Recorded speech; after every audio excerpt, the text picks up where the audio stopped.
Un slogan publicitaire qui dit qu'elles le valent bien, bah oui, moi je pense qu'elles le valent bien.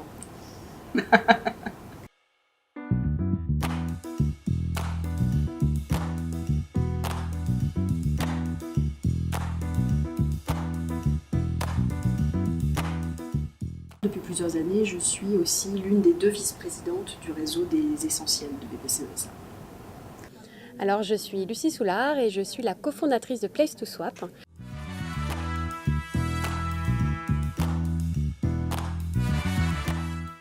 Alors que les filles sont souvent meilleures en classe, elles osent beaucoup moins.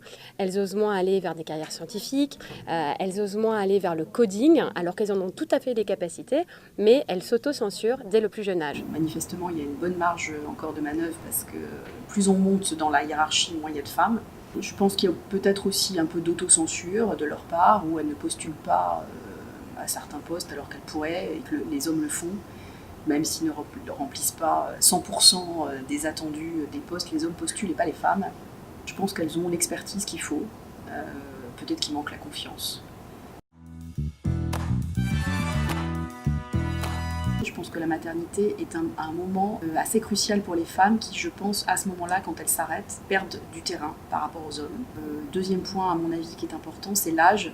C'est-à-dire que quand les femmes commencent à devenir beaucoup plus disponibles parce que leurs enfants sont plus grands, elles sont plus âgées et là les entreprises ne font quasiment plus rien pour les hommes et les femmes d'ailleurs de plus de 40-45 ans. Il faut savoir qu'aujourd'hui, à poste équivalent, une femme postule alors qu'elle sait qu'elle a 90% des compétences, alors qu'un homme postule quand il n'en a que 60%. Je pense que c'est aussi très important d'éduquer l'écosystème start-up, aussi bien les entrepreneurs que les investisseurs. Lors d'un round d'investissement, les investisseurs ne posent pas les mêmes questions aux femmes et aux hommes. Un homme, on lui demandera comment allez-vous faire pour réussir. Une femme, on lui demandera qu'allez-vous faire en cas d'échec. Ce sont des choses, encore une fois, qui se jouent à toutes les étapes de l'entrepreneuriat et sur lesquelles il faut que tout le monde prenne conscience. Oui, oui et oui. Nous faisons partie de nombreux réseaux féminins. Nous avons rejoint dès son origine 15 Tech qui vise à plus de mixité et d'inclusion des femmes dans le milieu de la tech. Nous avons également signé le Gender Agreement du Gallion Project.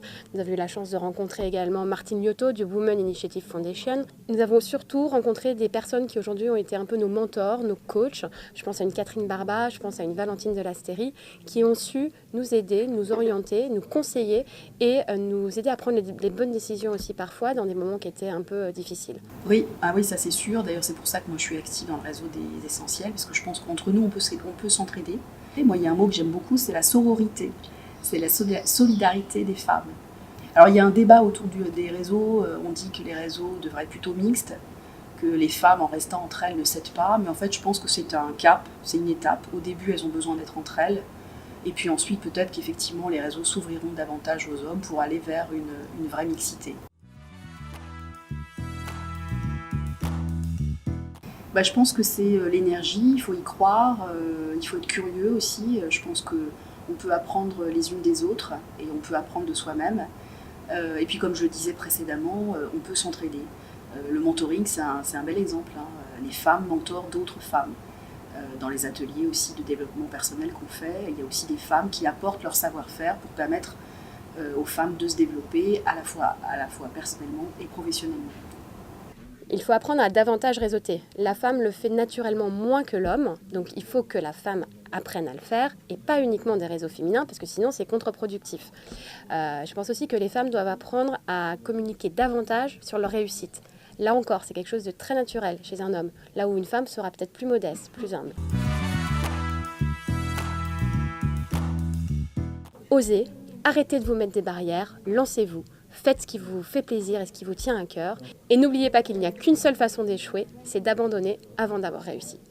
Un slogan publicitaire qui dit qu'elles le valent bien, bah oui, moi je pense qu'elles le valent bien.